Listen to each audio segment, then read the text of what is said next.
We want to take you now to Philadelphia. Officials are giving an update on last night's deadly mass shooting in a Southwest neighborhood. Let's listen in. The amendment was never intended to protect this. This was a terrible, tragic situation that has traumatized the community. We are begging Congress to protect lives and do something about America's gun problem. I'll now turn it over to Police Commissioner Outlaw for updates on this incident. Good afternoon. Thank you, Mr. Mayor. First and foremost, I would like to express my deepest condolences to the families, friends, and all of those affected by this senseless act of violence. Our hearts go out to them during this unimaginably difficult time. Everyone you see here today and not here in this room is committed to finding answers to what happened last night and seeking justice for the victims and their families. As the investigation into this tragic incident continues, I kindly ask for your patience and your understanding. Our investigators are working tirelessly to gather and analyze all available evidence, ensuring a thorough and comprehensive investigation. It is crucial that we allow them the time and resources necessary to uncover the truth, which includes the why. That said, let me be crystal clear. What happened last night in our Kingsessing neighborhood was unimaginably disgusting and horrifying.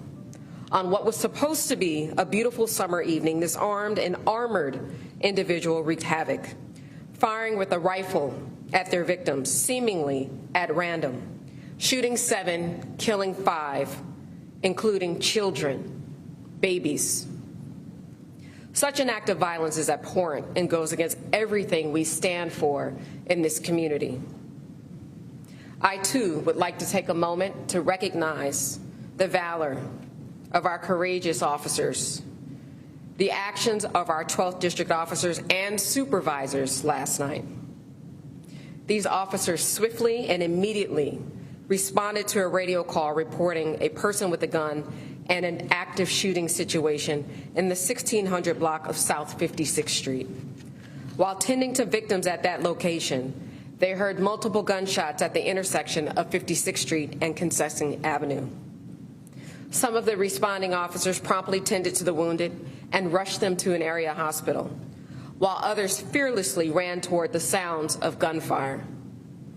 With remarkable bravery and determination, they pursued the suspect on foot as they fled from Kingsessing Avenue onto Fraser Street, all while they continued to discharge their weapon. The officers persisted in their pursuit along Fraser Street and successfully apprehended the suspect in the rear alley of 1600 Fraser Street without any further incident or injury. Again, I commend these officers for their unwavering bravery. Their swift actions undoubtedly saved additional lives. At this time, I want to emphasize that we currently have no reason to believe that there are additional suspects or an ongoing threat to the community as it relates to this incident. We're confident that we have the individual responsible in custody. However, we do ask for your continued patience and cooperation, as I mentioned before, as we meticulously piece together the events leading up to this heinous act. I want to assure the public that the Philadelphia Police Department is fully committed to ensuring the safety and security of our communities. We will exhaust all efforts in our pursuit of justice for the victims, the families, and the neighborhood.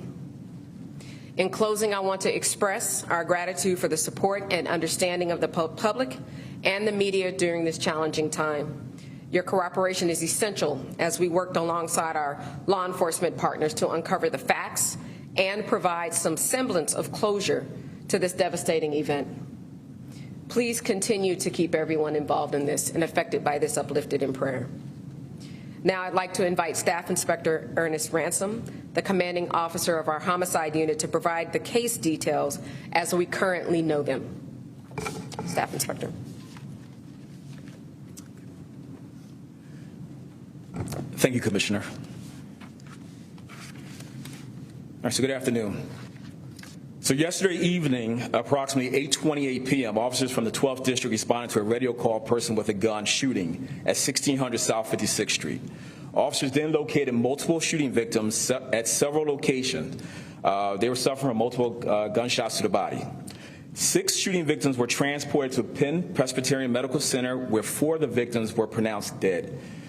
2 of the victims are currently listed in stable condition. 2 additional juveniles are treated in an area hospital, one suffering from a gunshot wound to the leg, the other sustained injuries to the eyes caused by shattered glass. Those individuals, again, are listed in stable condition.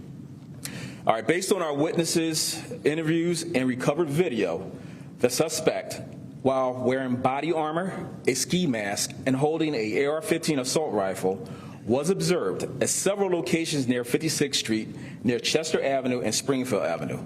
The suspect then began shooting aimlessly at occupied vehicles and individuals on the street as they walked. The suspect fired at vehicles being operated by a mother who was driving her set of twins home. One of the twins suffered a gunshot wound to the leg. Their siblings sustained sustained injuries to the eyes from shattered glass. So while assisting shooting victims, officers heard multiple gunshots in the area and observed the suspect. After a brief foot pursuit, officers made contact with the suspect in the rear alleyway of Springfield Avenue. Officers engaged that suspect where they were able to apprehend the suspect without incident. Officers were able to locate a 9mm handgun and an AR-15 style assault rifle. None of the victims engaged the suspect or were aware the suspect was going to inflict this act of violence upon them. We believe the deceased victim at the location inside of 1600 South 56th Street was the first shooting victim. However, due to the victim being home alone, the victim was not discovered by family members until hours after the incident. Our deceased, again, is Lashad Merritt, a 20-year-old male, a Damar Stanton, a 29-year-old male, a Ralph Morales, a 59-year-old male, a Dejon Brown, a 15-year-old male, and a Joseph Warmoth Jr., a 31-year-old male. The investigation, again, is currently being reviewed by the District Attorney's Office. The suspect, as of now, has not been charged. We do expect charges to become forthcoming. Sir? I'll now turn it over to District Attorney Krasner. Sir. Good afternoon. I want to echo and support all the comments that you have heard from the mayor, the police commissioner, and the more specific comments about the investigation itself. I agree with every bit of it, and I don't want to repeat it. But there are a couple things I do want to say. First of all, there are different things that a prosecutor's office does in a situation like this. And the first thing that we do, at the same time as we're providing whatever assistance is needed to law enforcement in its investigation, is we try to make sure victims, survivors, witnesses, and other people traumatized by an absolute nightmare happening on the street have their needs addressed. And make no mistake, what the police officers went through out there, a couple of whom I spoke with just this morning when I was out there, having to scoop injured or dying people into a vehicle at a time when there are shots going off everywhere, when they have no way to protect their own backs, having to do that is rough. Having to do it all night is rough. Getting 2 hours of sleep and then being back out there this morning is rough. There's a lot of people who had a very, very hard time last night. But our first step is to reach out to those who have been affected. And for that reason, we are happy that there are 58 people who work in the DA's office on victim witness issues, including the grant-funded CARES team, the purpose of which is to deal with the families of homicide victims intensively for the first 45 days. All of them have been deployed, with the single exception of the 15-year-old victim who was not identified until recently. We have been in contact with every single family, trying to do whatever we can to support them, and there is so much support that they need at this phase. We will continue to work with them, but also work with the community that is deeply, deeply affected by what happened out there. I can tell you what I saw this morning. What I saw this morning on a beautiful July 4th, when the temperature wasn't too hot. This morning there were little sprinkles, but it was otherwise a beautiful day, was completely empty streets.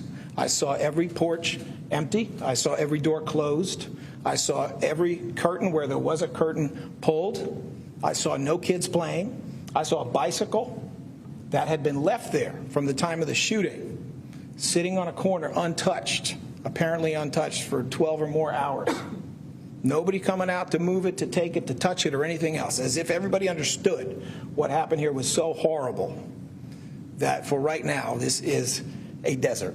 And for right now, everything that we associate with celebrating 4th of July is off. That was step one for us. Step two for us is the charging. I've been in close contact with the head of our homicide non-fatal shooting unit, with the very experienced attorney who is assigned to this case. We are well aware of a lot of investigative details that we are not in a position to put out here and will not put out here. But I can tell you this, the man who did this is in custody. The man who did this will be facing multiple counts of murder and will also be facing multiple counts of aggravated assault as a first-degree felony, weapons charges, among others. We will be able to be more specific tomorrow. It is expected that the preliminary arraignment, which is the first public event in a case like this, where bail will be set at held without bail. In other words, this is a person who is never going to leave jail before the trial, and it is my expectation is never going to leave jail, period. But the first public event will be occurring tomorrow, either during the workday in the morning or possibly later in the afternoon, depending upon the demands that are placed upon this queue by which people come up for their arraignment. At that time, it will be possible to say more publicly, although not everything. Understand we are in a situation where some of the detectives working hardest on this did not sleep all night. And I know this because I need to have a really well-written affidavit of probable cause for the purpose here. And I am well aware that the detective who was working on that, I'll keep his name out of it, had to get some sleep. He'd been up without any kind of rest all night, and he was out there this morning again. But he needed a few hours sleep so he could write the best affidavit you can write, because that's what we need to prosecute a case properly. So phase one for us was really to reach out and try to support all those so adversely affected. Phase two is the beginning of a vigorous criminal prosecution of a truly atrocious, horrific act. It will either be prosecuted by this office or possibly by the feds. If so, they will have our complete cooperation, as they always do, and we always look forward to working with them jointly. Finally, I just want to say this. It is disgusting, the lack of proper gun legislation that we have in the Commonwealth of Pennsylvania. I cannot agree more heartily with the mayor. It is disgusting that you can go to New Jersey and find a whole list of reasonable gun regulation that we don't have, that you can go to Delaware and there's almost as long a list of reasonable gun legislation that we don't have. Some of that legislation might have made a difference here. And it is time for everybody in our legislature, including the ones who would like to walk around with an AR-15 lapel pin, it is time for every one of them to face the voters. And if they're not going to do something, then the voters are going to have to vote them out, because that's what that lapel pin means. It means vote me out. I am against you, and I am against your safety. And a lot of us have had enough of it. I can tell you I certainly have had enough of it. I would ask everyone, I know how painful this is, how emotional it is. Everyone who is there, we intend to help you any way we can. We know the police department does. We know the city does. We intend to help you any way we can. Please do not think in terms of any kind of violent response. Please do not think in terms of anything other than peace on the streets. The man who has done this horrible thing is in a jail cell. He's going to stay there. You cannot get to him to hurt him. So please do not hurt anyone else. Thank you. I think we have time for a couple of questions. Commissioner, and for the DA as well, you mentioned that this man was wearing a bulletproof vest, had the handgun, had the AR-style rifle. Is there any reason to believe this was a premeditated attack against this community? Again, there's only so much that we can divulge at this time, but I think it is safe to say that with the evidence that we do have available to us, that these acts were done knowingly and intentionally. And Commissioner, how are you trying to determine the motive, the suspect's motive? Well, that's for the investigators to find out. I mean, it's not just going back and speaking to witnesses, but it's also once we get the ability to speak to the suspect as well, and then also identifying any communications that have been made by the person in custody prior as well. You mentioned a secondary suspect yesterday that had been arrested. We understand that individual was released and not charged. Is there any reason behind that? There is a second person who was investigated. The investigation is ongoing, but I can tell you based upon limited information I have that we do not see a basis for concluding that that person's discharge of a firearm was illegal. When you are under fire in a mass shooting, there are rights to protect others and rights to protect yourself. Obviously, the investigation is not complete, but we are not in the practice of holding people in custody when we don't have probable cause and when we believe that their actions were lawful. That's all I can say on that point at this time. We're going to go over here first, ma'am. Any of the victims were a specific target of this, or he was just randomly picking people on the streets? Not at this time.